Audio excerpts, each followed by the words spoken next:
Meus queridos, já deu para perceber que o autor é que escolhe contra quem ele quer demandar. Mas daí, aquele que foi demandado individualmente, ele fica indignado, porque pessoas que são tão responsáveis quanto ele, ou mais responsável do que ele, ficaram de fora. É aí que ele vai se valer do chamamento ao processo para convocar, para integrar o mesmo essas pessoas. Então, o momento que o réu tem para fazer isso é o momento da contestação. É o momento da resposta na petição de contestação, e esse momento ele é preclusivo. Então, se o réu quiser convocar para o processo os demais coobrigados, na contestação ele insere o chamamento ao processo. Aí o juiz, quando for analisar a petição de contestação e verificar que nela está inserida essa modalidade de intervenção, ele vai mandar citar os chamados para que eles possam responder ao chamamento ao processo. Aí o prazo de citação desses chamados é de 30 dias, se eles residirem na mesma comarca, ou de 2 meses, se eles residirem em comarcas distintas, sob pena de se perder a eficácia do chamamento ao processo. Então, uma vez feito o chamamento, ordenada a citação, ela deve ser efetivada nestes prazos, sob pena de eficácia, perda de eficácia da medida. Quanto à possibilidade do oferecimento do chamamento ao processo após a contestação, volto a dizer, o momento próprio é na contestação. Agora é entendimento jurisprudencial. É possível o réu que se omitiu na contestação lançar mão do chamamento ao processo numa outra fase num outro momento? Sim. Então tem um posicionamento mais liberal que diz o seguinte: desde que o autor concorde, é possível, porque o chamamento ao processo, na realidade, é um benefício para o autor, pois ele facilita o recebimento de uma dívida entre devedores coobrigados. Então, se ele concordar, mal não há. Agora, mesmo para esses que têm um posicionamento mais liberal, é preciso dizer que tem que ter um limite temporal. Então, o limite temporal é o do 329, inciso 2º do CPC, ou seja, a decisão de organização e saneamento do processo. Então, uma vez lançada nos autos essa decisão, não é possível mais chamar ao processo, mesmo que o autor concorde com esse chamamento fora de época, extemporâneo. Então não se esqueça, o momento próprio é o da contestação. O resto é entendimento, é posicionamento do juiz da causa. Então não corram risco. Quando for o caso, façam um chamamento ao processo na contestação. Esse é o momento, sob pena de você perder a possibilidade.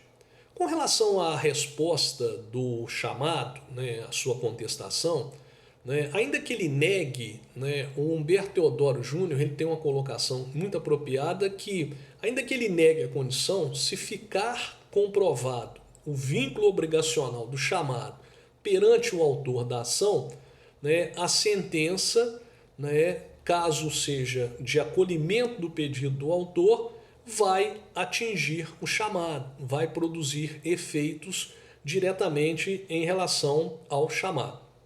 No que diz respeito ao cabimento, o chamamento ao processo, ele não cabe no juizado especial, então você não pode usar ele no juizado especial.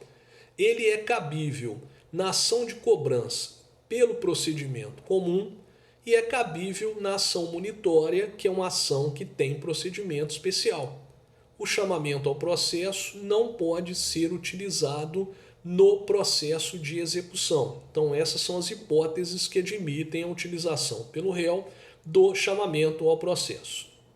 No que diz respeito às vantagens e desvantagens do chamamento ao processo, né, eu acredito que os senhores já têm condições de me dizer. Então, qual que é a desvantagem do chamamento ao processo? Porque ela compromete a celeridade processual. O autor ele resolveu demandar contra uma pessoa. E aí essa pessoa indignada, né, utiliza o chamamento e traz para o processo outras pessoas. Então é inegável que num processo em que se forma um litisconsórcio, há nele uma maior complexidade. Então essa é a grande desvantagem, compromete a celeridade processual. Uma coisa é você ter um processo contra um réu e outra coisa é você ter um processo tramitando contra 3 réus, contra corréus.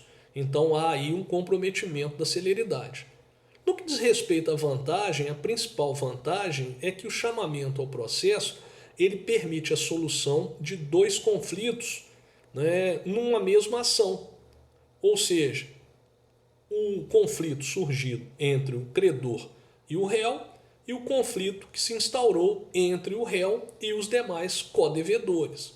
Então, o chamamento ao processo ele evita o congestionamento dos tribunais, porque ele vai evitar o ajuizamento de uma ação futura, né, de uma outra ação para se exercitar o direito de regresso. O direito de regresso vai ser exercitado nele. Né? Finalizando, né, é possível o chamamento ao processo sucessivo? Na denunciação da lide, nós aprendemos que sim. O que é uma denunciação da lide sucessiva? É uma denunciação feita pelo denunciado contra uma pessoa contra quem ele tem pretensão de regresso. E aí o Código estabeleceu uma única possibilidade. No chamamento ao processo, existem 2 posições. Uma que tem um argumento muito simplista. Não cabe porque o legislador não fez a previsão como fez na denunciação. E a outra, que é a posição mais aceita, é no sentido que sim, através da aplicação por extensão, por analogia, do dispositivo do CPC que permite a denunciação da lide sucessiva. E aí fica restrito também a uma única oportunidade. Então vamos lá, para quem não está entendendo. Né? Existem 3 devedores coobrigados, o A, o B e o C. O credor ajuizou uma ação de cobrança contra o A. Aí o A, na contestação, chamou ao processo o B. O B, sucessivamente, pode chamar ao processo o C, que ficou de fora. Esse é um exemplo de chamamento ao processo sucessivo, admitida uma única vez. E para terminarmos, com relação aos efeitos da sentença, estes estão previstos no artigo 132. Então, o chamamento ao processo, ele permite a solução de 2 controvérsias. A controvérsia existente entre o autor e o réu e a controvérsia existente entre o réu e os chamados. Então, numa única sentença, no interior do processo, o juiz vai decidir esses 2 conflitos, essas 2 controvérsias. Então, se a sentença for de procedência do pedido do autor, ela vai servir de título para que o autor exija o pagamento da dívida em relação aos réus. E aí, se um réu pagar exclusivamente a dívida, ele, com base nessa mesma sentença, poderá exigir dos demais a sua respectiva quota-parte.